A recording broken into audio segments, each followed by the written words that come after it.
Hello and welcome back to my studio. Well, we're in the middle of the holiday season and I know a lot of you are really busy with preparations for guests and all that sort of thing going on.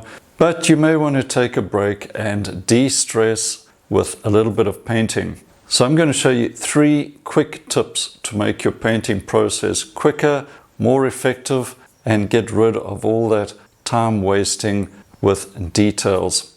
Let's have a look.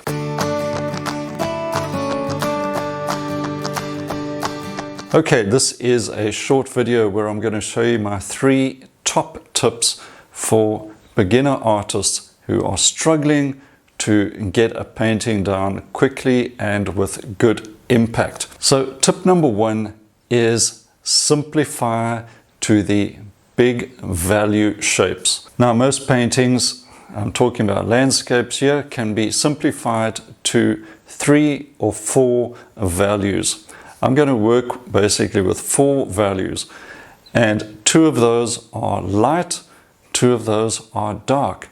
Now if you don't know what values are, have a look at Learn to Paint with Impact, one of my foundation courses where we go into that in a lot more detail. Now I like to work, as I said, 2 values in the lights, that is sunlight hitting those objects, and 2 values in the darks. That is obviously shapes in shadow. So we're going to look at this scene, one I've worked with before in other demonstrations, and quite simply it is quite complicated. All those leaves, twigs, buildings, there's the road, mountains, all sorts of things to keep you really distracted with details. But if we simplify this into 4 big values, this is what you get.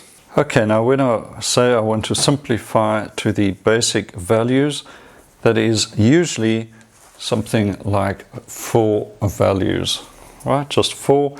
That'll be the light, or the lightest lights, the sky, the road, and then a middle light, which would be the light on the trees, right? So those are 2 lights where sun is hitting.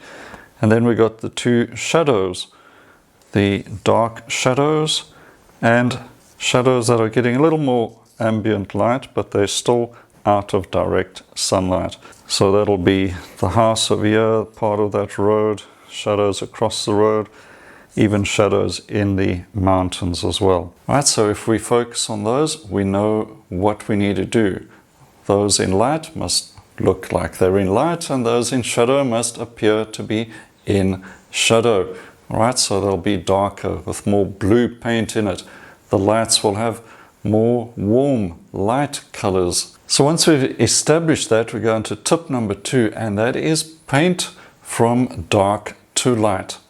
Now this is mostly applicable to oils, acrylics and gouache, those opaque mediums. So get the dark shapes down, those shadow colors, and then get your lights down, and the painting quickly takes shape. Let's get the shadows in. I'm just going to bring in a bit of ultra and burnt sienna and get those big darks in.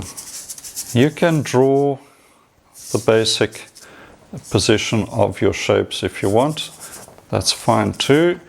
But once you've done this a few times, you'll be going straight in with the big dark shapes much more confidently.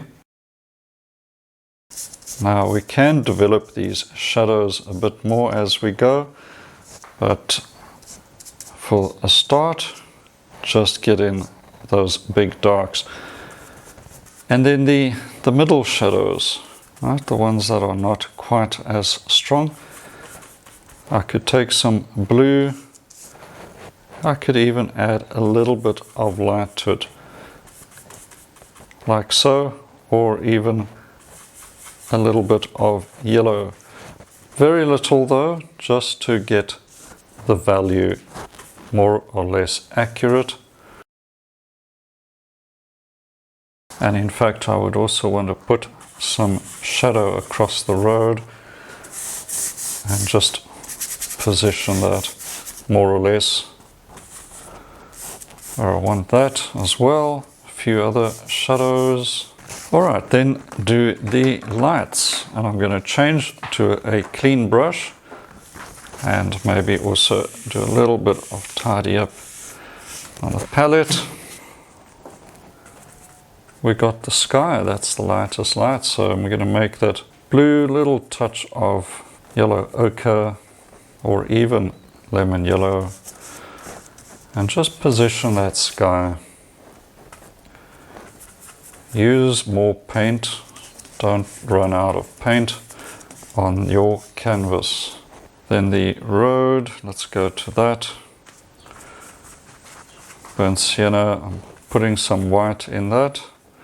I'm even going to put a bit of deep yellow to warm it up.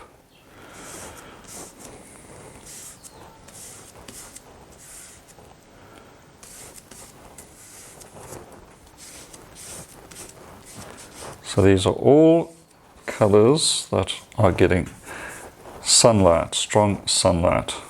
Then let's get to the mountains. The mountains also a soft light where the sun is hitting it and the shadow as well, but all very soft, so we could make those quite subtle.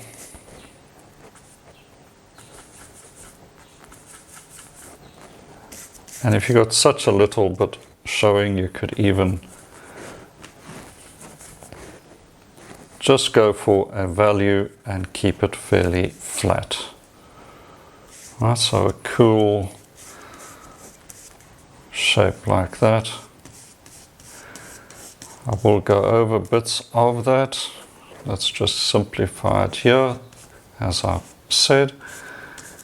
A little bit showing through there, coming through there.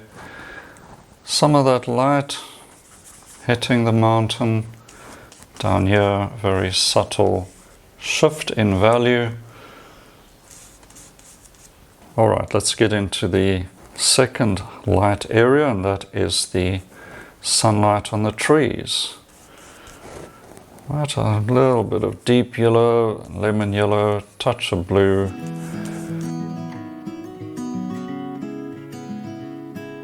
You will mix in to some of your darks like that, and you've got to wipe that dark off.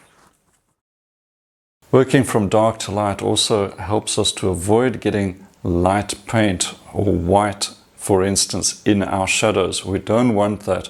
We want to reserve those lights for the areas that need it.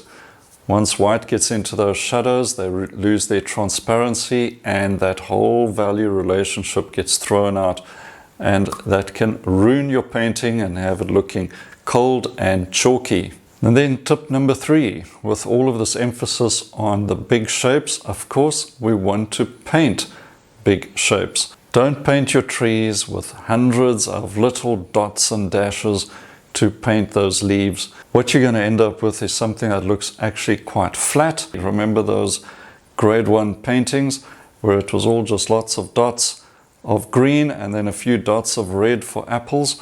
We don't want that. We want to try and create a simplified suggestion of a 3-dimensional volume. That comes from painting the big dark, big middle, and big light value shapes, and we can simplify all of those leaves and twigs into those big shapes of shadow, mid-light, and the highlight. All right, pretty much 3 values could suggest a tree or bushes, shrubs, that sort of thing. From this point on, you can develop these shapes. For instance, the darks, I will bring in some ultramarine into this yellow and make a dark green so as to get it a little more developed and interesting, because we want to look into these shadows. And I'll be using this big brush for most of it because I don't want to lose that big shape structure. Some of these deepest darks will remain very dark. Elsewhere there will be a slight transition from dark to light. with sort of lighter greens, but it'll always remain a shadow. The building, for instance, will also be in the shadow, but I will develop that a little more and make a blue violet, just so we have something that shows up clearly as a building.